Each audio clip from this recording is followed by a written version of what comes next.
महाराष्ट्र की सियासी उठापटक जारी। शरद पवार के बयान से मचा हड़कंप। विधानसभा चुनाव में होगा बड़ा खेल। कांग्रेस के लिए मुश्किल होंगी राहें। नमस्कार, टर्निंग पॉइंट में आपका स्वागत है और मैं आपके साथ प्रिया बिस्ट।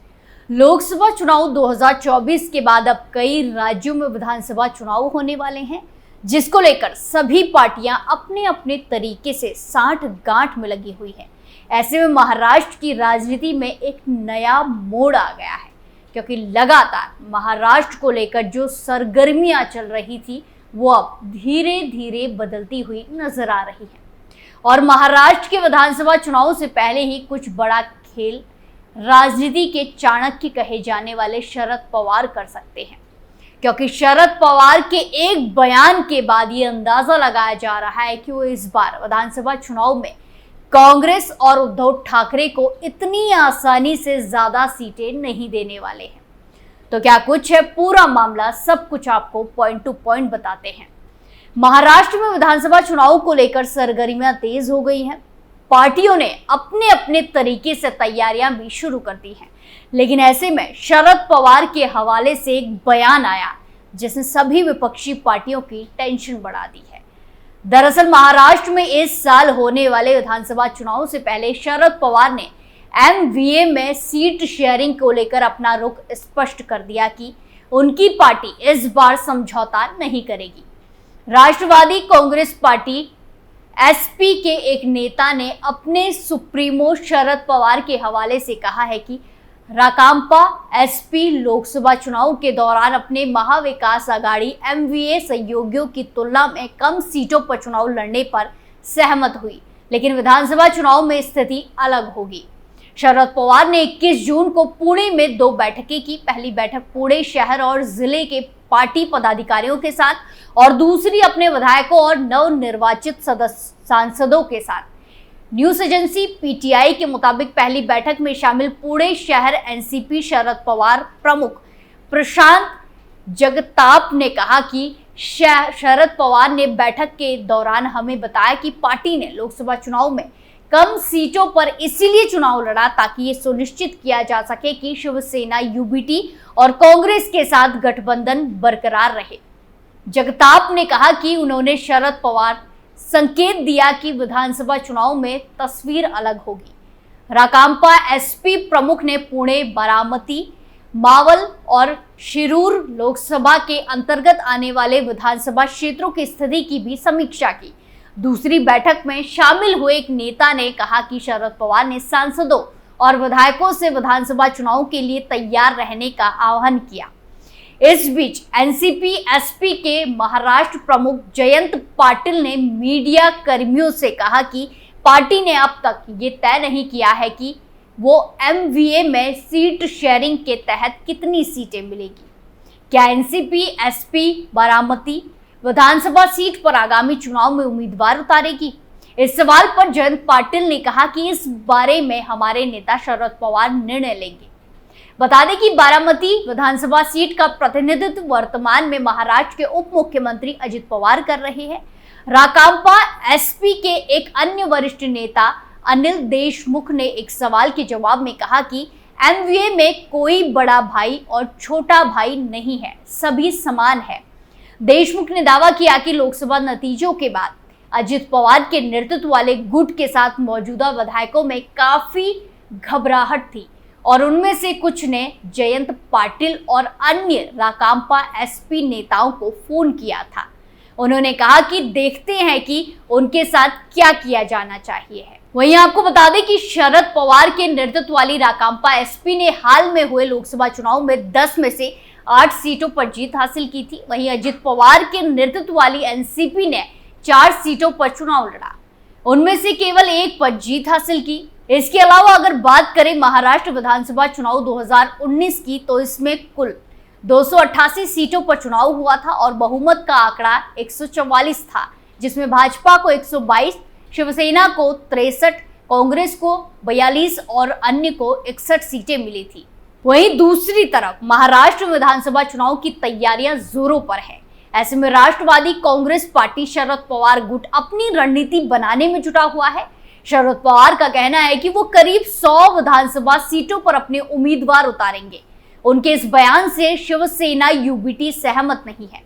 इसको लेकर शिवसेना यूबीटी के नेता संजय राउत का बयान सामने आया। उन्होंने एक बयान दिया और उनका कहना है कि सीट बंटवारे पर अभी कोई बातचीत नहीं है, 25 जून के बाद बातचीत की जाएगी। संजय राउत ने आगे कहा कि पवार साहब हमारे एमवीए का स्तंभ और मार्गदर्शक है। अब तक सीट शेयरिंग को लेकर कोई बात नहीं हुई है, यहाँ तक कि चर्चा भी नहीं की गई है। इस गठबंधन में सभी बराबर के हिस्सेदार हैं। लोकसभा चुनाव में भी सभी ने बराबर से चुनाव लड़कर जीत हासिल की है। इस संबंध में हमारी बातचीत जल्द शुरू होने वाली है। हम 25 जून को एक साथ बैठेंगे। उन्होंने कहा कि दिल्ली में 25 जून को कांग्रेस के नेतृत्व में इंडिया गठबंधन की महत्वपूर्ण बैठक होने जा रही है। इस दौरान वहां पर भी बातचीत होनी है। इस बार जरूर शरद पवार साहब का स्टाइल रेट ज्यादा है। उसका मतलब ये नहीं कि शिवसेना को इस बार सबसे ज्यादा टारगेट किया गया।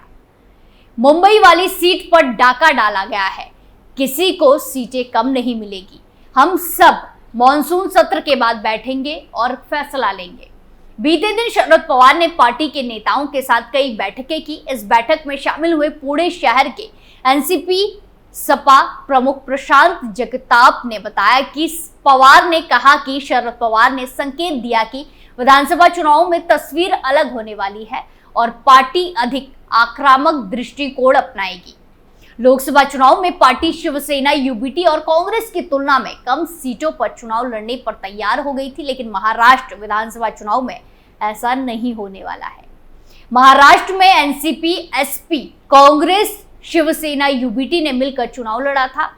इंडिया गठबंधन के सीट शेयरिंग फॉर्मूले के तहत उद्धव ठाकरे की शिवसेना 21 सीटों पर चुनाव लड़ी थी, जबकि कांग्रेस 17 और शरद पवार की राष्ट्रवादी कांग्रेस पार्टी एनसीपी 10 लोकसभा सीटों पर चुनाव लड़ी थी। उद्धव ठाकरे को 9 सीटों पर जीत हासिल हुई, वहीं कांग्रेस ने 13 और शरद पवार ने 8 सीटों पर जीत हासिल की। वहीं इस चुनाव में उद्धव की पार्टी का स्ट्राइक रेट कम रहा। सबसे ज्यादा कांग्रेस ने सीटें जीती और उसे केवल 4 सीटों पर हार का सामना करना पड़ा। इसके अलावा शरद पवार की पार्टी ने मात्र 2 सीटें गंवाई थी।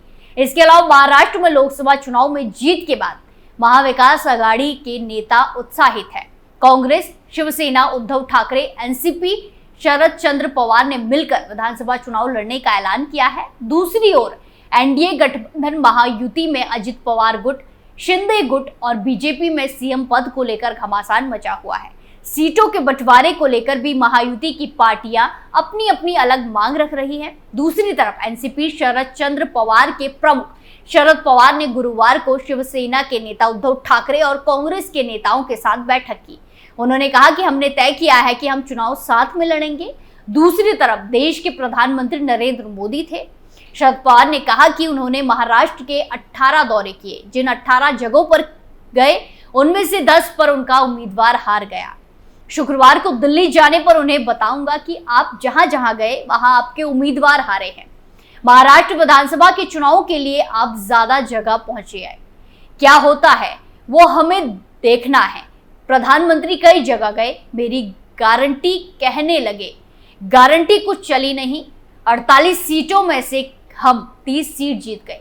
वहीं आपको बता दें कि लोकसभा चुनाव में बीजेपी को कम सीटें मिली हैं। उस हार की जिम्मेदारी लेते हुए उप मुख्यमंत्री देवेंद्र फडणवीस ने पद छोड़ने की इच्छा जताई थी। हालांकि पार्टी नेतृत्व ने उन्हें उप मुख्यमंत्री पद पर बने रहने के लिए कहा था। इसके बाद महाराष्ट्र बीजेपी नेता ने दिल्ली में केंद्र नेतृत्व के साथ बैठक की। बैठक में उप मुख्यमंत्री देवेंद्र फडणवीस, प्रदेश अध्यक्ष चंद्रशेखर बावनकुले, मुंबई अध्यक्ष आशीष शेलार, पंकजा मुंडे, मंत्री सुधीर मुंगटीवार और केंद्रीय मंत्री पीयूष गोयल के साथ भूपेंद्र यादव और अश्वनी वैष्णव शामिल हुए। इस बैठक में राज्य नेतृत्व महाराष्ट्र में नियमित कोर कमेटी या राज्य संसदीय बैठक क्यों नहीं कर रहा है। सूत्रों ने बताया कि ऐसा सवाल सीधे तौर पर पूछा गया था। वहीं सूत्रों ने यह भी बताया कि प्रदेश नेतृत्व को चेतावनी दी गई है कि कोई भी अकेले फैसला ना ले। दिल्ली में राष्ट्रीय नेतृत्व के साथ महाराष्ट्र बीजेपी नेताओं की बैठक में लोकसभा और विधानसभा चुनाव के नतीजों पर चर्चा हुई। लोकसभा चुनाव से पहले देवेंद्र फडणवीस को राज्य में मुख्यमंत्री पद के दावेदार के तौर पर देखा जा रहा था। हालांकि केंद्र नेतृत्व पार्टी के प्रदर्शन से खुश नहीं है। क्योंकि उसे सिर्फ 9 लोकसभा सीटें मिली हैं। इसलिए पार्टी आलाकमान ने आगामी विधानसभा चुनाव बिना मुख्यमंत्री के चेहरे के लड़ने की रणनीति बनाई है। महाराष्ट्र बीजेपी अध्यक्ष चंद्रशेखर बावनकुले ने कहा है कि मुख्यमंत्री पद पर फैसला पार्टी नेतृत्व और सहयोगी दल करेंगे। हालांकि फिर भी बीजेपी बिना मुख्यमंत्री के चेहरे के ही चुनाव लड़ने जा रही है। इस बीच कोर कमेटी की बैठक के बाद मुंबई नॉर्थ लोकसभा सीट से जीते केंद्रीय मंत्री पीयूष गोयल ने बताया कि पार्टी ने अक्टूबर में होने वाले विधानसभा चुनाव से पहले राज्य नेतृत्व में बदलाव नहीं करने का फैसला किया है। राज्य में लोकसभा चुनाव में बीजेपी कांग्रेस से पिछड़ गई। विधानसभा में बीजेपी के 100 से ज्यादा विधायक हैं, लेकिन लोकसभा में बीजेपी के पास 9 और कांग्रेस के पास 13 सांसद हैं। निर्दलीय विशाल पाटिल के कारण कांग्रेस की संख्या 14 तक पहुंच गई है। ऐसे में राजनीतिक गलियारों में चर्चा है कि फडणवीस के मुख्यमंत्री बनने की संभावनाएं बहुत कम है। टर्निंग पॉइंट में फिलहाल के लिए इतना ही। बाकी तमाम खबरों के लिए देखते रहिए कैपिटल टीवी। नमस्कार।